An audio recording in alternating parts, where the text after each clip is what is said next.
At 115 miles an hour, my brain starts screaming that I might die. I do not want to encourage you to do something you're not comfortable with. I stepped into an 80-year-old wind tunnel where AI is helping us survive hurricanes. Hope I can make it. And I almost didn't make it through. Inside this aging building at the University of Maryland is a technological marvel that most people will never see. And I'm taking you inside to show you how artificial intelligence is being applied to a wind tunnel, and the results could be life-saving. Our guide is Jewel Barlow. I've been at Maryland since 1970, so this is my 56th year. He knows this building inside and out, and says to truly understand how the wind tunnel works, we have to start with an overview. So this is a layout of the building we're in. We're in this room. This is a lot bigger than I had even anticipated. So the back half of the building is the wind tunnel. And where the little disc is where our test area is. If I'm not standing in the right spot, will I get sucked up? No, you'll get blown downstream. Okay. This is a really thick door. Yes, watch your step. This is beautiful, by the way. Yeah. So here's what moves the air. There's a 2,000 horsepower electric motor in this nacelle. Am I allowed to touch it? Yes, yes. Oh, I'm too short. Maybe you can touch it. Yeah. Here we go. Turning vanes. Turning vanes. And it takes the air in big sheets and turns it. It's a really tight squeeze. And you'll notice right through here, there's a chain link fence and a screen. And that's so that if anything gets loose in the test section, it won't get to the fan. Where we're standing right now between there and here is the place you would not want to be if this starts spinning. Question about the very pointy tip. Why does it have to be so pointy? Aerodynamics for subsonic flow, the lowest drag shape looks like a teardrop. Surprisingly, this is a more modern wind tunnel. It's only 80 years old. Okay. This wind tunnel was built in 1949, and it has wind speeds up to 230 miles an hour. That's about 1/3 the speed of sound. Now it's time for me to go into the wind tunnel, and I'm going to be wearing a rain jacket for this. But one of the things that we did was tape down anything that could fly up and hit me on the face, because this wind is going to be coming at me with such force that I could actually get hurt. Then we're going to take the hood and actually put it into the rain jacket so that it doesn't flap around while I'm inside the wind tunnel. Yeah. Gag reflex going on. Okay. There we go. It's going to all scrunch up.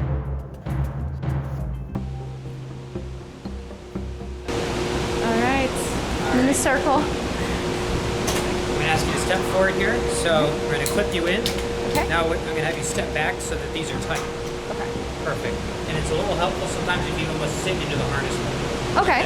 Yeah. It's kind of comfortable actually. If you're ready, we're going to wait for a thumbs up. When you give us a thumbs up, if at any point you're uncomfortable, the thumbs down will bring the wind down immediately. Okay. Do people ever get nervous? Yes. They do? I'm not nervous at all. Should I be nervous? No. Okay. Lots of people are a little surprised by how intense it is. This feels nice. This feels like I'm on a boat. Yep. There you go. Feeling good? I'm fine. All right. See you later. So if you're all set, we're going to step out. And remember, if at any point you're uncomfortable, give us a thumbs down. So here's 39 miles an hour, which is a tropical storm. All right, John, 50, please. Okay, we're going to 50 miles an hour.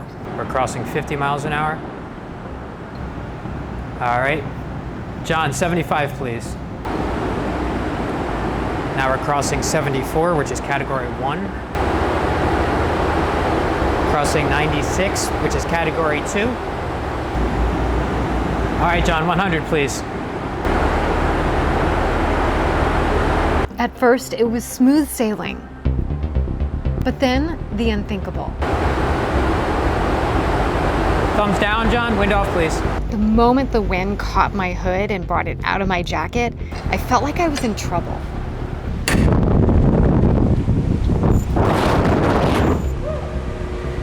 How far did I get it up? 97. 97?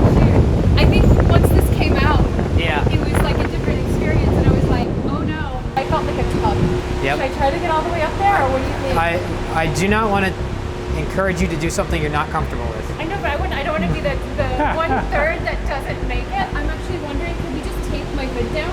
Yeah, we can tape your hood down. Your skin area here flaps a lot. Yeah. A lot of other people don't at all.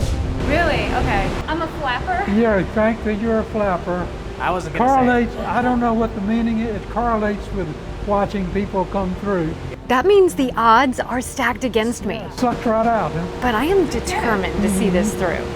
The hood is tricky to tape, so I put a lot of tape. Thank you. If I lose my footing, how badly Well, do I get hurt? If you, as long as you just trust these, that should not happen. It knocks your confidence a little bit when you don't make it. Yeah, there you go. Yeah, All right. you do it the second time early. Hope I can make it. We think you will. You ready? Alrighty. So we're a little bit below 30, so we're going to step out. We'll see you in a minute. All right, John, 50, please.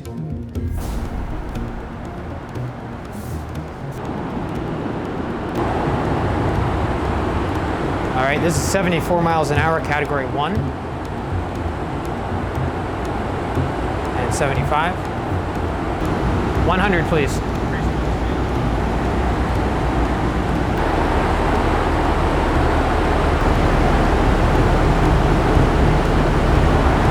Keep going. This is 96 miles an hour, category 2. 115, please. 110, which is 111, category 3. 112, 113, 114. Wind down, please.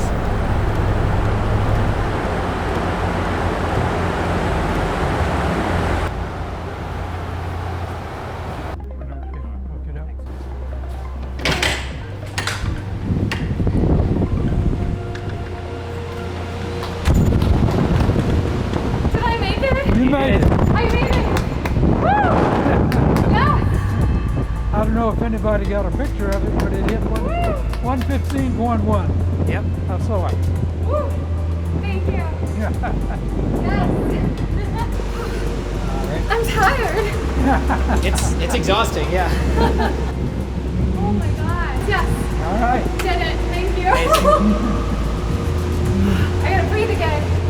I realized I was shallow breathing. And I'm like, oh my. I don't want to pass out. And then I'm like, oh no, might I pass out? It was fun and also not fun. Yep.